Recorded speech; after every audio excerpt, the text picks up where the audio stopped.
Oh man, what a week. What a week. It's only Tuesday. Um Episode 42 of Inside the Rapper Studio. You can go ahead and join the live Russie. Um Sorry for the very low energy, guys. As you can tell, there's a lot of shit going on in the world and it's starting to weigh down on your boy.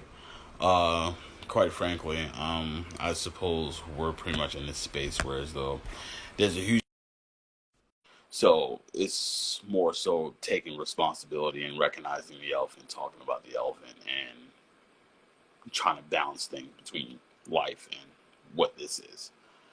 So yeah, hopefully in this episode we can kind of like balance in between the things and stuff. What's up, bro? Stop trying to outshine me with the fucking hate. I hate you Cozy, so much. cozy boys. Hey. What's up, brother? Not much. All right, everybody. Welcome to another wonderful episode of Inside the Rapper Studio, episode 42 to be exact.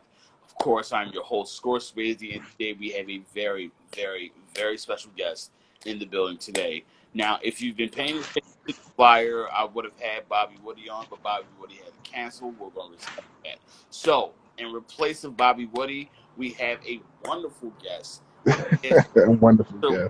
Of the scene. He is a producer. He is a curator. He is a man of Jeez, talents, but also too much. everybody's uncle. So please, everybody, show love, drop hearts, drop likes, drop comments for the one, the only Uncle Russie.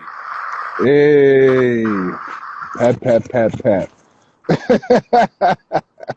Yo, this is so surreal. Like I do most of my like emoticons on your shit. Like this is crazy. I'm the most emotive and most energetic on your shit. This is episode 41, 42. Yesterday was 40. 42, 42. Nice, nice. Yeah, I was Yeah, going shut. to save you for episode 60 because I want to give you that Friday slot and give you the whole like shine and you know what I'm saying, give you Hey, man. spotlight, but even for you to show up in like a 24-hour notice is a spotlight enough for me. So thank you so much for joining me today. Thank you for taking time out of your day to join me in answering these questions and getting this interview. Word. Glad to be here, bro. As you may know, in every episode, there's the origin story of the musician, of the guest that's going. Oh God. So Yes, yes. everybody gets to spill, man. You're not different. You're not different. Yeah. But yeah, so could you give us the origin story of the artist known as Uncle Russie? All right. So it was summer 2009 or some shit. Actually, no. It was 2009, and I was at my dad's house, and had this really shitty $300 Dell computer that just like had like 40 gigs like total. It was like a fucking, you know, one of those IBM big ass hard drives from like the 50s where it was like 12 megabytes, but it was about as big as a room and shit. Right. And so I would go over the weekend to visit them and shit. And I seen they had got a new computer, or they found a new computer. You know what I mean? And I'm like, okay, everyone's got to hustle, I guess. But and so them not being too savvy, my parents or whatever, I decided to just kind of look through, see what was popping on there. Um, and I saw this thing called Magic's Music Maker. I don't know what the fuck this was.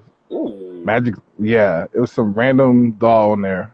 My first gateway to like any kind of doll, any kind of music was like this like old shitty bootleg Fruity Loop 7 from like 2006. Like like one of my coworkers was like a drug dealer slash like music producer and shit, and he gave it to me. He was like, yo, you trying to make beats, yo? Yo, you go put this shit in. I didn't know what else to do besides put it in and install it. I didn't have no equipment. I didn't have any of the know-how. I didn't have fucking DSL, you know what I mean? Because, niggas had to plug their shit up to the phone. And when you got to know what your ass grandma was talking about, why my phone making all this damn noise? Turn that shit off. So, no AOL for me, So fast forward a year or so, I got kind of okay with making beats or using loops at least. Um, I braved up the fucking courage to, for whatever reason in the world, I went to this place called the Five Seasons on Guilford Avenue. Shout out Five Seasons, R.I.P. A lot of battle raps, A lot of them. a lot of guns, a lot of poetry, but more so guns. But but yeah. So I was preemie mixy back then. Shout out to Malcolm Maximilian. I'm gonna touch on that. Oh boy, I bet. I was preemie.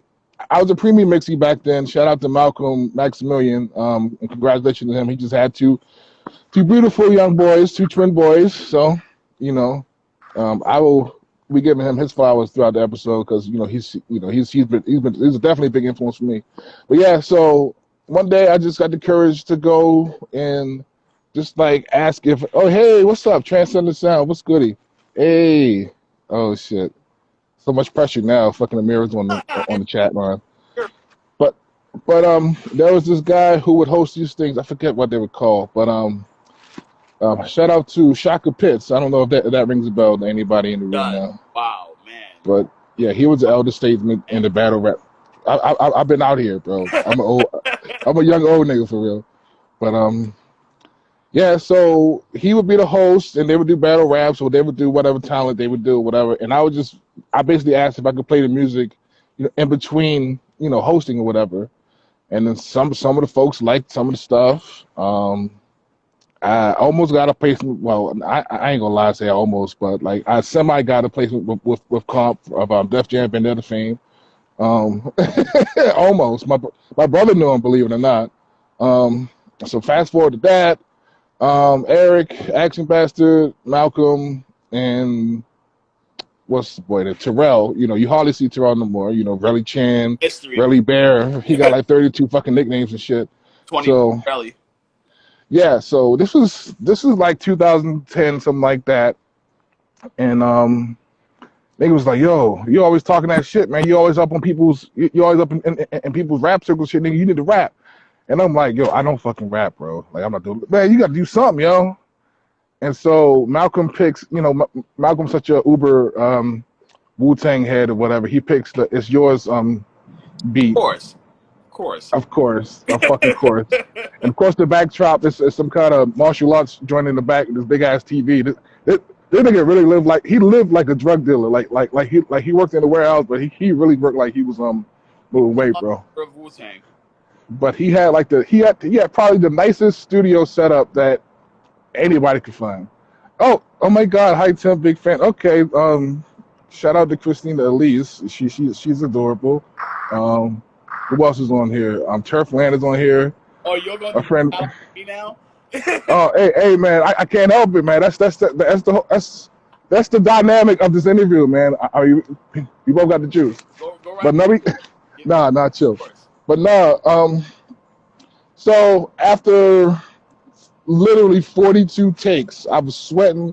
It was hot. Everybody was fucking weeded up, blowing out their minds. I did my very first rap.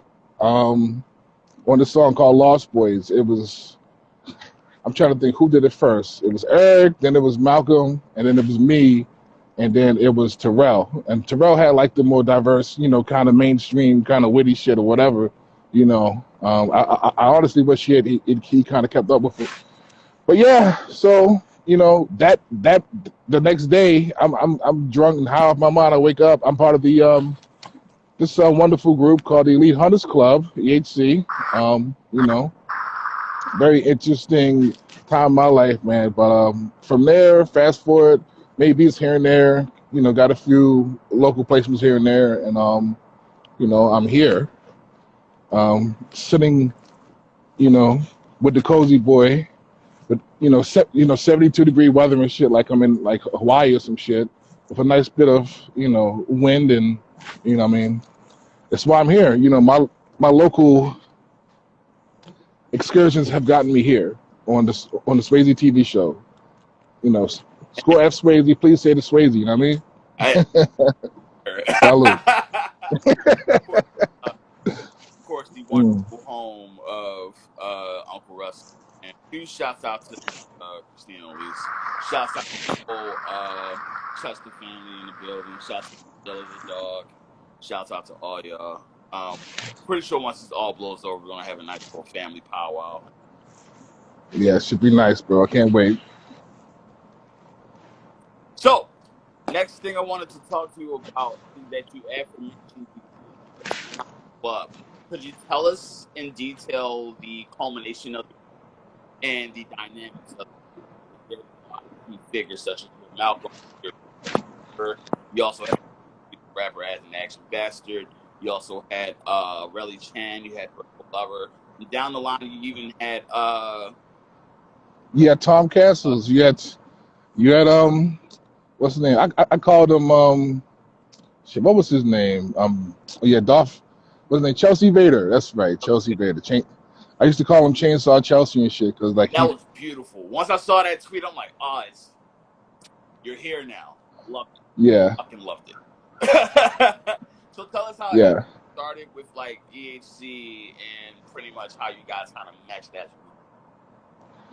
So like I said, after we did the Lost Boys show, the song I did like 4,200 takes. I fell asleep on this nigga Malcolm's couch, and I woke up and he was like, "Yo, we got a record." I'm like, "Oh shit!" So we a group? Yeah, nigga, we a group now. I'm like, "Oh shit, okay, great." And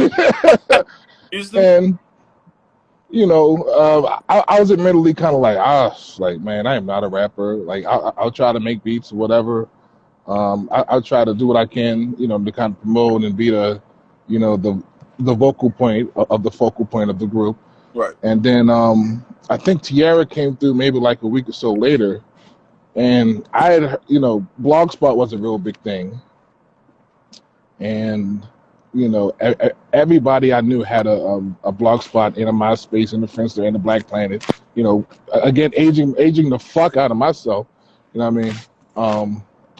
And so Burko was the lover before she was Burko Lover, and there's a lot of significance to her name change because she's the oldest of her siblings, so she's the firstborn. So but she was very charismatic, and I was like, yo, like, matter of fact, oh god, she smoked. So there's a young lady named Smoking Jelly. She was friends with Malcolm. She was a mover and shaker. I think she was out from Cleveland or whatever. And she brought some other rapper out. Like she looked like I guess if Biggie and Lena Waithe had a baby or whatever. Very yeah. But she rapped and then Tiara was rapping. I think I still got the like audio to this day, and I'm like, yo, what the fuck? And I told Eric, cause they knew each other from high school, and I think she just graduated from UMD or whatever. I'm like, yo, we got to put it in a group, bro. Fuck that, we got to put it in a group. You know what I mean? I mean, me, Malcolm, Terrell were already kind of a thing, and I'm like, yo, we need Tiara in the fucking group. We need Love in the group. I've been her biggest supporter, and she's a Gemini and I'm a Cancer, so we clashed like big brother and sister all the fucking time for years and all that. But I've always given unanimous amount of support. But yeah, so we had a pretty decent run. I wasn't always featured. I had maybe like 3 or 4 songs total. I might have like jacked one of Eric's beats and like placed the song verse on his stuff or whatever. It's very critical of a lot of the antics that we did. Because to be honest, it was interesting time because it was, Elite Hunters Club. It was horror themed. Our Future was a thing. That was a hell of a summer. That was a long 3-year summer period. I'll tell you what. So it was a little gory for me. I just made up some nonsensical ass raps whenever they forced me to rap.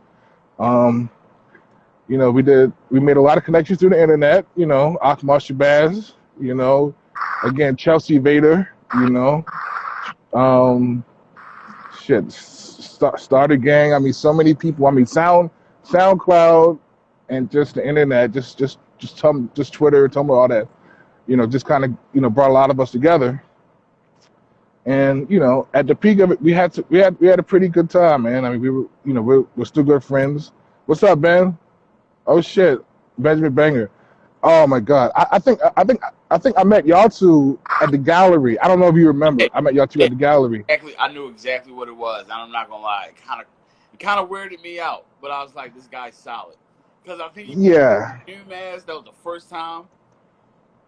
yeah. What I've been, shirt with the Doom mask on it? huh? Or was it Yeah, the that was the shirt. It was when Kobe. Remember he had broken his nose. yeah MF Bryant? Yeah. Yeah, but like, yeah, somebody has put the MF Doom mask on there, but he really had like the Cody Rhodes shit on and shit, so he looked crazy. So, um, I don't know. I found that shit off a blog spot too. I don't know. But yeah, the Elite Hunters Club was a very musical and very impactful time. I again, I openly admit I've been very critical and of some of the things that we did and didn't do. I was always just kind of very vocal, but I love them nonetheless. I have the entire archive of almost all their shit, so Yeah, everybody. um, I got everybody's shit, man. I mean, I'm an archivist by hobby, by trade, so um, Ben probably don't know this, but I still got. He sent me some stuff that probably hasn't come out yet. Well, that probably won't come out now. But the first Light Street festival, he had made a beat just just to kind of commemorate that shit. Me and Ben have been frequent collaborators for the last few years or whatever. I've always been a fan of Starter Gang and Study A and Finagle Park. You know what I mean? I try to proclaim myself as SG Russie, and you was like, nah, No, no, Russ, no, no. That's stay home, stay home. you get that. you I know, ain't gonna lie. You've been down. Like not to editorialize, but you've been down from the get down. yeah, Like we owe you thanks, we owe you gratitude, and we owe you a huge chunk of support. All the work that you do, not just for us, not just for PAC, but so huge shouts out to Uncle Russie. I appreciate you. Nanagi is in the building. Cloud Near the Sun is on streaming sites right now. I told her I would promote because Come on, we can talk like about that later though. it's inside the rapper studio. Of course, I'm gonna promote it. I mean, I'm friends with the people, bro, and she is legit. And y'all should be friends too. But no, what's your next question, bro? So before we get to the next question, obviously, let's see. Wait, did I not finish the next one? Sorry. No, it's Did okay. I not? But yeah, Shouts out I to never got into fucking Cause for Alarm. You remember that? that's true. We got to get into that because that was the peak. That was the peak for us. But before we get into that, I still need to shout outs. Hold on to that thought because I definitely talk about cultural alarm. I think that's very important. Shouts out to Yeah, White Level. Shouts out to Nadagi. Shouts out to Benjamin Banger, of course. Shouts out Turfland. Huge fan of the show. Shouts out to Ray with Love. Shouts out to Bitch Spice. Shouts out to Christina Elise. And also shouts out to Transcending Sound. So, nice, nice. cause for alarm. A huge Yeah. event for everybody involved, EHC, Stardier included. So, give us your perspective on what the show was and where you were during the show. So this was, of course, one of those kind of weird periods where Russie was talking too much shit on the internet and being critical and trying to not so much David roughing nobody or whatever, but just very critical about the approach of what the plan was. Tierra had this really nice loft apartment out by fucking Route 40 some shit, or like out there by UMBC or whatever, and we would always collaborate because she'd had a studio. So there was from what I can remember, there was a lot of talk about trying to do a show, because I mean we thought we were rock stars for sure at one point. um I didn't know much about the song that was going to happen, but I know y'all was going to shoot a video like right outside, like right down the street, like in between like these storage lockers or whatever. So we did we did a few kind of snippets. I did some video, took some pictures. I think Eric took some pictures. We all just kind of promoted it, kind of as a, it was literally from the ground up. Like no one that knew what it was. We had, yeah, you were featured on the song. I mean, we had all did a fun fun, just build up to it. And I mean, I was excited. I was wondering what kind of, part I was going to play in it because no one had told me anything. But I was like, well, fuck, okay, well, I'm be there either way because regardless of how I feel, I'm a support because that's just what I do. Right. And so I ended up being the host of the show, which was really fun. This my random antics because I think this was definitely pre B Trip. This is pre B Trip, bro. Wow, that's kind of old actually. Because B Trips have been around for, and that's when the whole Baltimore thing started happening too. Oh yeah, that was post Radscape. That was post DIY, like random events around the city, and like we would all promote it on Twitter. So we were at the EMC, the EMP Collective, if I remember. Yes. Graffiti Tech did the cover. I've always lauded him as a wonderful multimedia artist. I'm gonna shout him out.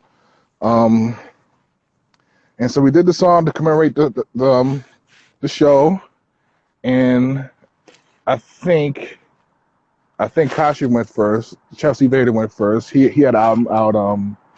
I think it was Geisha that came out. Yes. So, Renzi, fucking Renzi Beats. This nigga don't. I guarantee. Score. I guarantee you. This nigga lives 20 minutes from me, and I've never seen him. I've seen him one time. He's a very serious guy nowadays. He's not anymore. He's like Ken Kiyoshi. I think Ken Kiyoshi Senshi or something like that. But that nigga. He's definitely that nigga. Oh, for sure. So yeah. So yeah. Let me just tell you the build up of like the day of. So he was I pushed for him to try to get down here to Baltimore.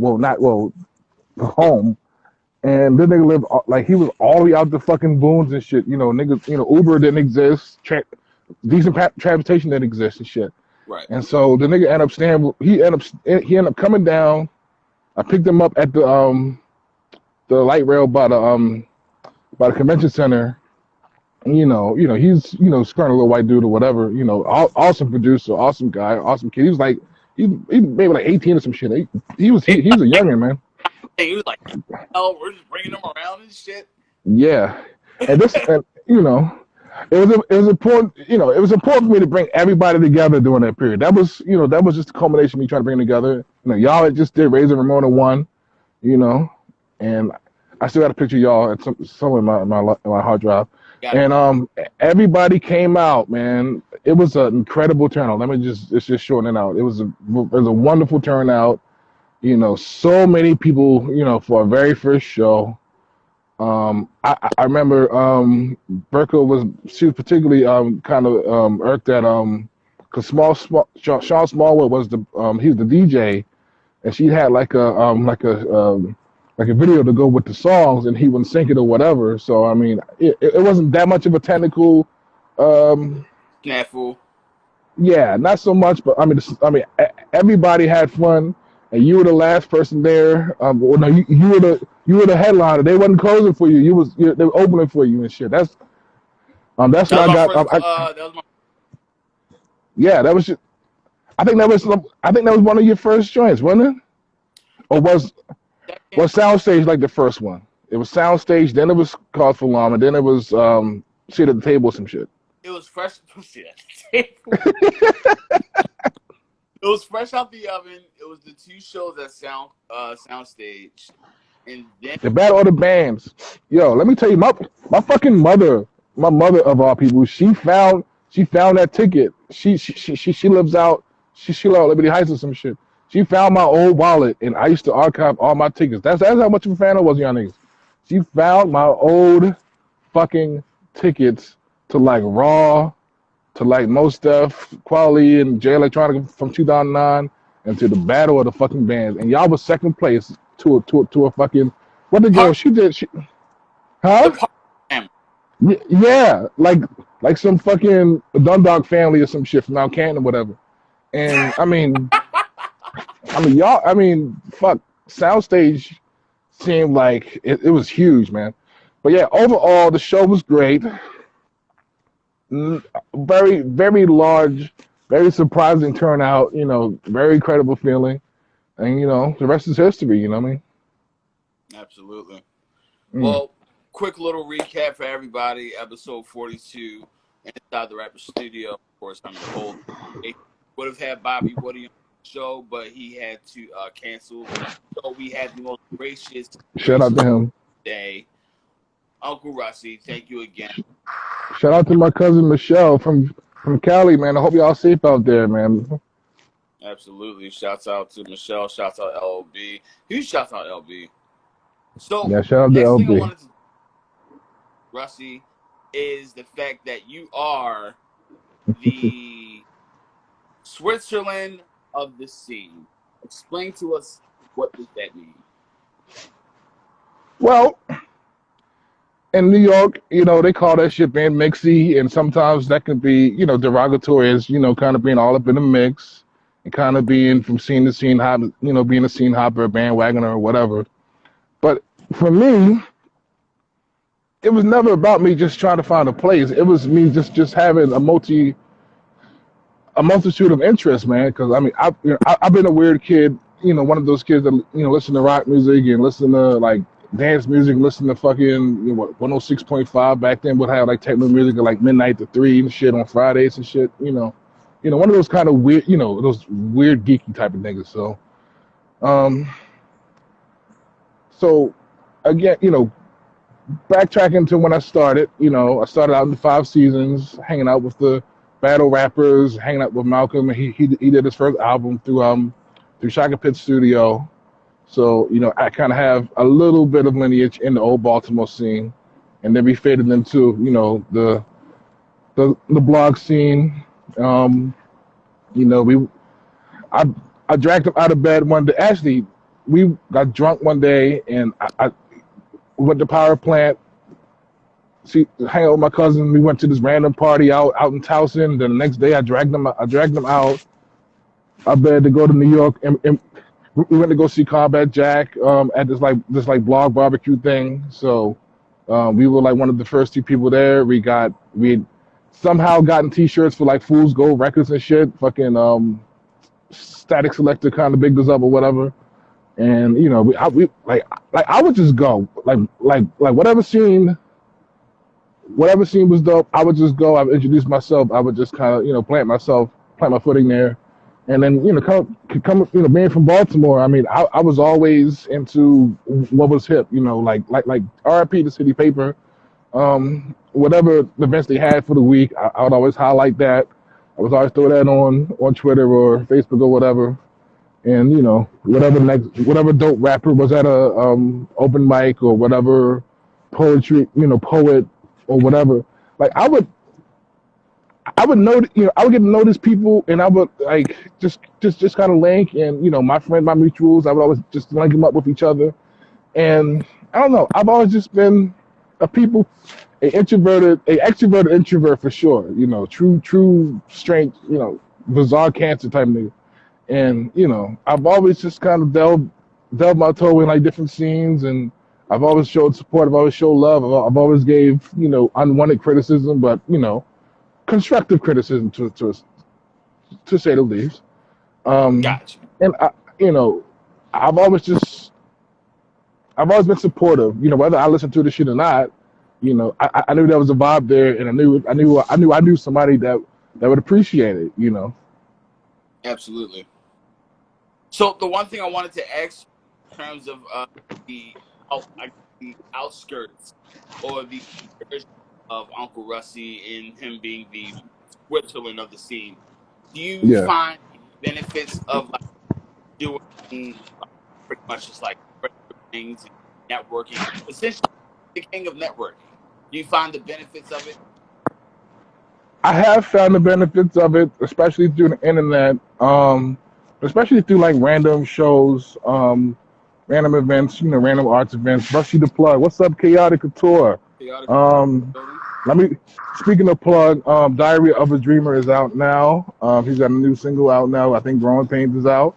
He's got a new production production project. I forget the young person's name. That collabs with him. But shout out to them too. Shout out to DDM. Shout out to the scene. Shout out to Virgin. Yeah, shout out to Virgin. You know, Chaotic Tour is so dope. I love y'all niggas. Um, but yeah, there's definitely been some benefits. You know, not necessarily money wise, but I've always tried to do a solid for niggas. I've always kind of randomly appeared in people's videos online.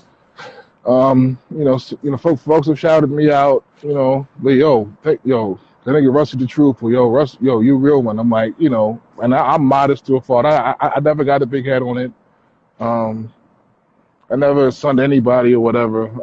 But yeah, I mean, I've gained some great friends, some great contributors, some great co-productions, collaborators, and things like that. Um, I put on people from being out here in Silver Spring. You know, I've done beat battles at like at a basement of a bank in a regular store. Shout out to John Bachman. Shout out to Jumbo for that. You Shout know, out to Dumbo, my guy. you know.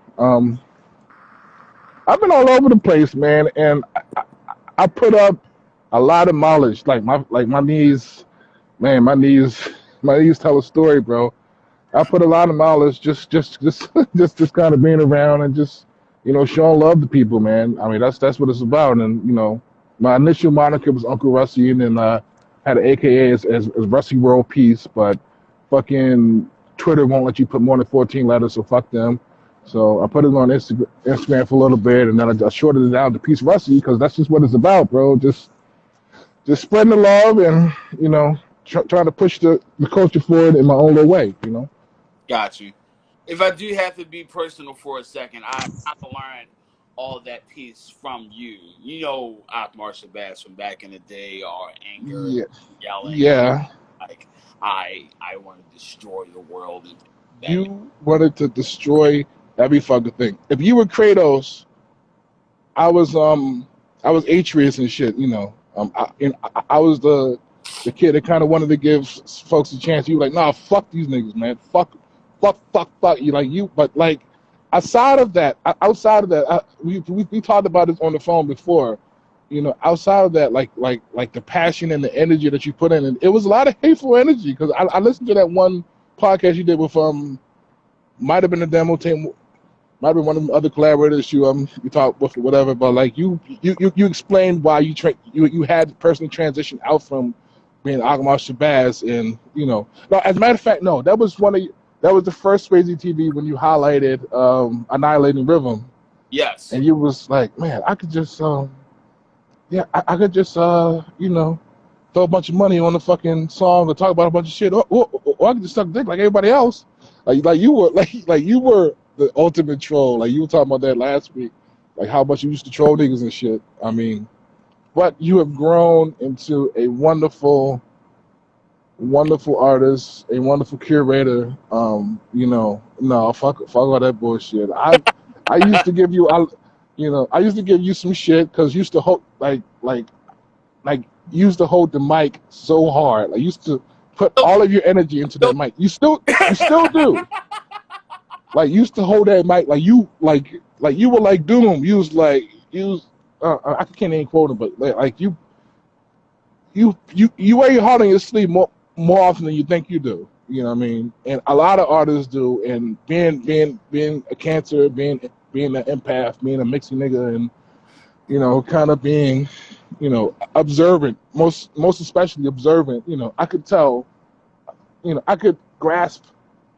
Going back into being mixing, like I could just kind of grasp just folks' personality, and that's how we would kind of link up. That's how I would try to convince them to collaborate. I'm usually just trying to like push people together and try to fuse them on some Dragon Ball Z shit or whatever. Just like, yo, here, do it, be Right. friends, It's been collab. times like Russie's been in the room. I would literally just be talking to Russ, and he would literally pull anybody out from the crowd. Hey, have you let him? Yeah, link up with this guy. Follow him. Where's your phone? Give him your IG. Like that's why I always considered him. If I was Brock Lesnar, the big angry beast, he's definitely the Paul Heyman guy that talks. I So appreciate that. You've always said that. I appreciate that. absolutely, like I feel like if I never have a manager, I would still consider you my manager. So shouts out to the only which is Uncle Russie. Episode 42 of Inside the Rapper Studio. Thank you guys also for coming through, showing love, also showing support. Another thing that I wanted to talk to you about, Russie, was your production. So you actually have projects out, which is the Trunks project and the Boma project. So I wanted to get your perspective on the start of these projects and how you want to, I guess, portray it to the public.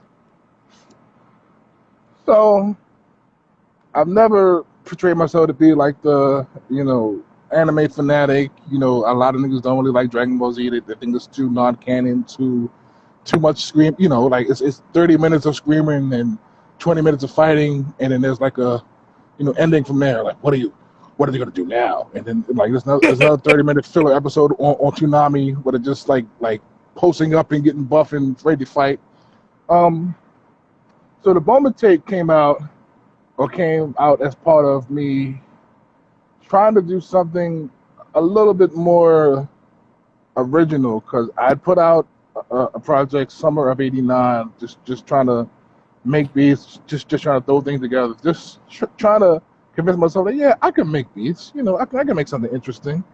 Quan, what's up, bro? I don't know you, but what's up, bro? um, but I was like, you know what? I love Boma. It started out with Boma because I was always just, like you know, uh, a perverted fan of Boma, because like she was kind of the, you know, she was the protagonist for a lot of the Z fighters. She was the millionaire Ted of the NWO. You know what I mean? She was the bankroll. She would give them technology and all the other stuff. So I'm like, I probably could make like a, like a project out of this. Let me just kind of give my, it was initially started out as a tribute to Boma Briefs or whatever. I put out a song, put out a beat called Boma Briefs on summer of '89. And I'm like, let me just kind of continue on to it. I was going through all the different concepts of how I wanted to make beats and present them and all that, make all the different beat tapes and shit. And so I put out the Boma tape like 2011 or 12, something like that. Well, actually, probably a little later after that. And I'm like, well, shit, I feel pretty good about it. Electric Llama, shout out to Antonio. He put the opening track Capsule Corp on his blog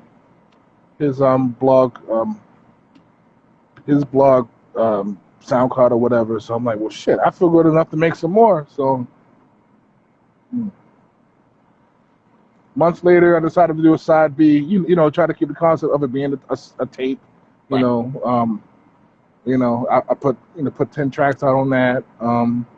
And I initially tried to promote it. I had my friend Only the More, Guap Sinatra, a very, very seasoned, very, very incredible rapper from Baltimore City, peace more, you know what I mean? So he did a song for me, and then Burkle did a song for me on the track, on two different tracks, and I promoted it that way.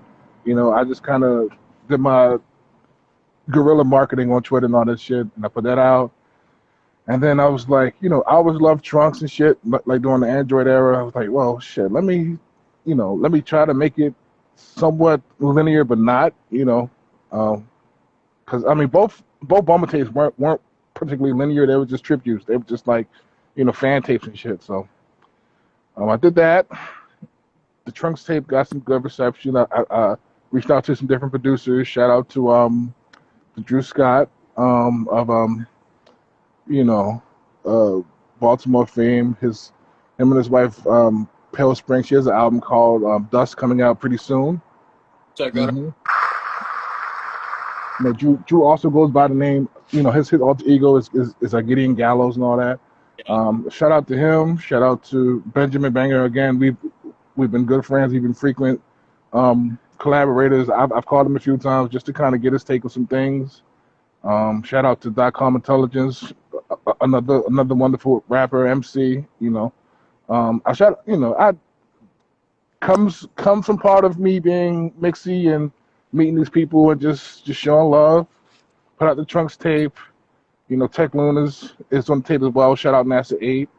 Um, I think Action Bastard might be on there. I think. I don't know. A lot of it wasn't too feature heavy. Anyway, I put out these albums with just the notion of I kind of want to make my own universe. Such a there's a lot of concepts of for Marvel, for instance, had like these like what if. What's up, John? What's good, bro? Who's this player? It's amazing. You know how like the Spider-Man universe had like these like alternate universes in which certain things happened or certain scenarios played out. So it was just kind of my version of a living comic book or a non-canonical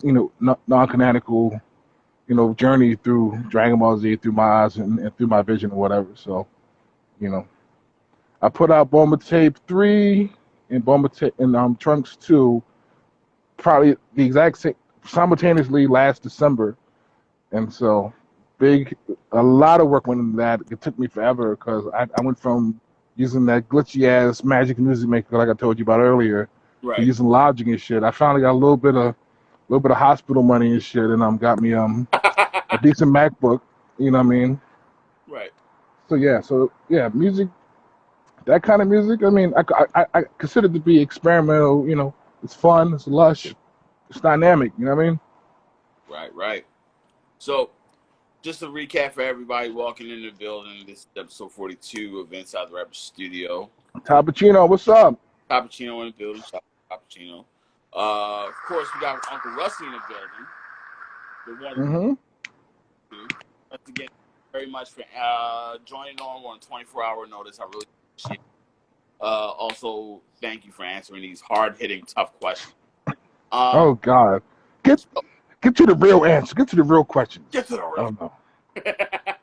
So, Uncle Russie, do you have any last words, any last promotions, any last propaganda for the people? Oh, plenty. So speaking of some promotion, I don't know if you've heard of a lovely service product called Lil Tush. It is a bamboo toilet paper. During the early stages of COVID, my friend Nanagi, she decided to donate to local and surrounding DMV residents because fucking toilet paper was like $5 a roll or some shit. So shout out to her, liltush.com. Shout out to the little homies. What's up, K? KLA is in the building. What's good? Speaking of Nanagi, we, this is sort of an exclusive, sort of semi. We might have a podcast coming in the works. Are you now? For Peace Be Made, is a ongoing project that we're going to work on. The idea for the podcast specifically is to discuss different live performances from. Hey, she's like, let's go. You already know, shorty. She's that's my big niece. Like we. Let me give you a little bit of backstory about her real quick. So we a big fan friend of Rapper DDM, who also has the Ballad of Omar out right now, and is also is a guest on the show coming up this Friday, Swayze TV. I met her a long time ago at the Metro Gallery. I don't want to take too much of your time. So she was in the band and she was auditioning for Artscape or whatever, because like every year Artscape would have like a audition series to see who can get on the stage, like all the way in the back by like micers and shit. So I met her a little while ago, and then fast forward a couple years ago, DDM was getting ready for his album run for Beautiful Gowns, which is also out on Spotify and everything like that. And we met up, we hung out. I was there looking as Russie can be. I mean, if you've ever seen me out on the streets, I've always been a little bit eccentric for sure. So we got to talking and we hung out and we've been friends since then. And she told me the idea of selling toilet paper. And I, honestly, prior to this COVID shit, I thought it was a very dynamic and very, very wonderful and selfless idea because like she was giving back to the people.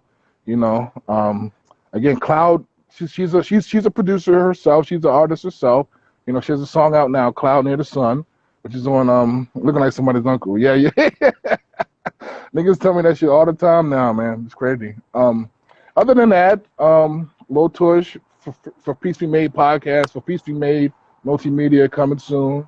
I am I'm making some stuff. I'm not making a whole lot right now because work and COVID and the fucking end of the world and shit. You know what I mean?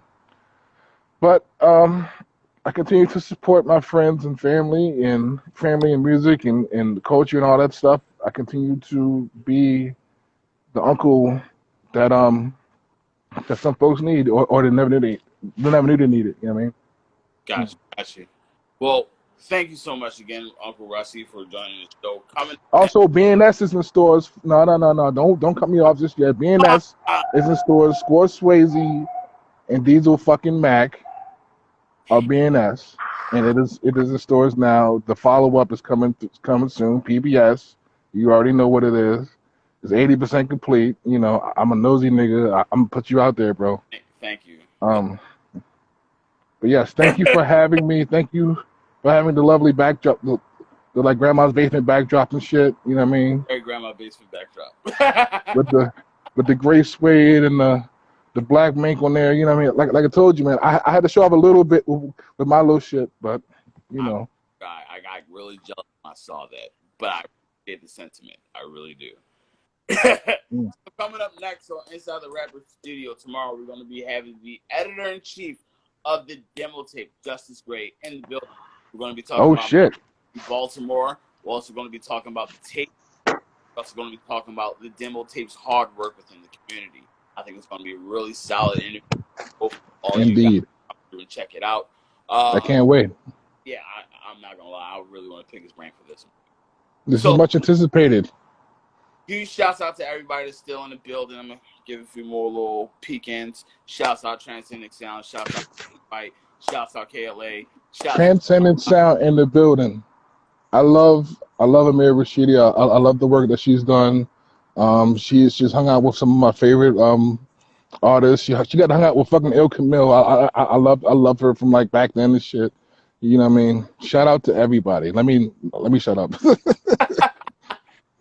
So, shouts out to everybody that came through, whether it's 1 second in it or the entire interview. Also, huge shout out for acting right for another interview. I feel like they love me now. I feel like they might throw me the bag. Instagram, you've been on point, bro. Don't fuck this up, man. Don't give us no more Teddy Riley reception 2020. You don't need nothing else. We need nothing fucking up. I'm trying, guys.